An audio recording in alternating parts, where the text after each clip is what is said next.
Then about Jose Mourinho's comments this week, it's fair to say he's not had much sympathy, claiming that he hasn't got enough money to spend, Paul. Yeah, which is a little bit strange. I think whatever money he wants is available here. The problem he's had is probably spending it wisely. And you know, you look at the position that United in 15 points behind Manchester City, and he's been complaining about City and what they've been doing, but it's probably the last thing you'd want to be doing as a manager, because whatever City have done, 15 points clear, they've done it very well. And it also shows that, in terms of the net spend, the money that's come in and gone out from the club, United are a very healthy second to City. It's not like he's spending 10 million quid net spend like Tottenham. It's an incredible amount of money, isn't it, that he's spending, and he obviously wants to dip in again into the pockets, and he's trying to maybe put pressure on the board, the owners, to do that. This is a list of some of the players. I mean, look, Pogba's look at the top two. It is. I mean, Lukaku has been a big change for them, but he's dipped, of course, in recent weeks, hasn't really found his form. And really the season's melted away for them. Sort of October, they went to Anfield, they didn't really go after it. They'd lost at Huddersfield. The wheels have come off for them a little bit. But there's a pressure, because City have created this pressure, because what they do every week is excellence. They're achieving excellence every week, and Manchester United are now falling into their shadow, I'm afraid to say. And also, you can get a bit blindsided, I think, by the fact that Manchester City have had a lot of money to spend.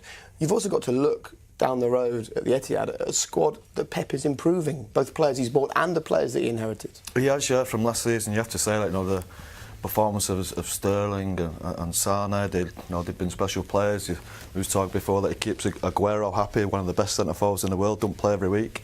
So on a coaching side, he's been, as well as spending his money very well, he's improved his players that are already there last couple of years as well. So is this actually just a bit of frustration from Jose, that he's not number one in Manchester or number one in the Premier League, do you think?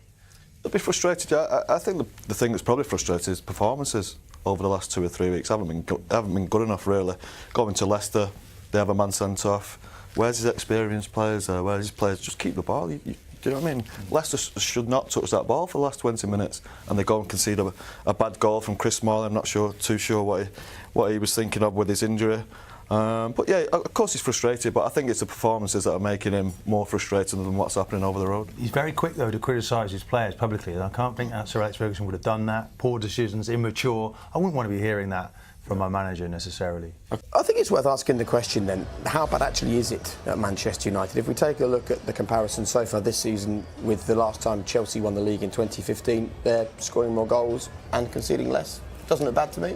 It doesn't look bad, no, but unfortunately there's one team who are looking pretty special, and they're making everybody else look average, not just United.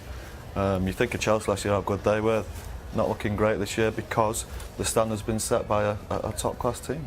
And as a man who excelled at defending, you haven't been happy with some of the stuff that you've seen from this Mourinho side, despite the fact that we've just shown you that actually they're not doing too badly. I can hear the United fans saying I'm picking on Lukaku, but you know, what is he doing at some of these set pieces? That one there, he's a big, strong man. This one, it's almost an assist here. Second goal for City in that epic game here, and he's got to do more. You know, they then put him into again to attack the ball. Look, just waves a foot at that. It's just not. And then they decided to put him near post in a free roll. But his body language, it's like he's got glue on his feet. He's not actually reacting. Rojo at the back end there should do better, of course, as well. It's not just him. But I think Mourinho is despairing at what he does set pieces. This is Smalling. You could blame Smalling for this, but he picked up an injury there. Hasn't played since. Ashley Young's been outstanding, actually. Lets Maguire come in at the far stick, and that was another goal. This is Burnley, you know, early in the match. Lukaku again. Let's be strong and physical. He wants leaders now. He's got to develop these sort of leadership skills. I was just going to say that, yeah, there's a lack of leadership there, really. There should be a captain or a centre half or some players there saying, "Come on, concentrate." And he doesn't look ready. He doesn't look like he's interested in defending. Is anyone going to have a go at the big man? You know, we saw last season with Ashley Williams trying to have a go at Lukaku. It didn't seem like you could speak to him. No. Well, you know, I'd be pinning him there and say, you've got to do more. The size of him, he's an animal.